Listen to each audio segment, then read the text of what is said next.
ஏங்க எங்கள் வீட்டில் உளுந்து போண்டா செஞ்சேங்க. உளுந்து ஒரு டம்ளர், பச்சரிசி 2 ஸ்பூன் எடுத்து கழுவிட்டுங்க 1 மணி நேரம் ஊற வச்சுங்க மிக்சியில் போட்டு ஐஸ் தண்ணி தொளிச்சு நல்லா இந்த மாதிரி ஆட்டி எடுத்துகிட்டு வந்துங்க. மாவு இந்த மாதிரி ஒரு 5 நிமிஷத்துக்கு நல்லா கை விடாமல் நல்லா அடித்து எடுத்துக்கணுங்க. கொஞ்சம் சீரகம் மிளகு போட்டுக்கோங்க.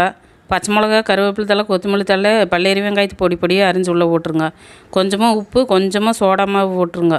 போட்டுட்டு நல்லா கலக்கி விட்டுட்டுங்க வடச்சட்டியில் எண்ணெய் காய வச்சுட்டுங்க இந்தமாரி தண்ணியை தொட்டு நல்லா மொட்டாக எடுத்து போட்டிங்கன்னா உளுந்து போண்டா ரெடிங்க. நான் சுட்டது என்னமோ உளுந்து போண்டா தானுங்க. என் பிள்ளைக்கு அதுக்கு பேர் வச்சது வாத்தாட்டிருக்குது, எலியாட்டிருக்குது, கொக்காட்டிருக்குதுன்ட்டு பேர் வச்சிட்டாங்க. இந்த உளுந்து போண்டாவை சுட்டு கொடுத்துட்டுங்க வரக்காப்பி வச்சு கொடுத்துட்டோம்னா வீட்டு சனமே சாயந்தரம் நேரம் நல்லா திருப்தியாக சாப்பிட்டுக்குவாங்க. கடையிலலாம் போய் வாங்கினா கட்டுவலி ஆகாதுங்க. அதனால தானுங்க இப்படியே சுட்டு கொடுத்துட்றது. சரி, நீங்களே இதே மாதிரி செஞ்சு பார்த்துட்டு எனக்கு சொல்லுங்கள். பாருங்கள், சூப்பரான மொறுன்னு உளுந்து போண்டா ரெடிங்க. வீடியோ பிடிச்சிருந்தா லைக் பண்ணிவிட்டு அப்படியே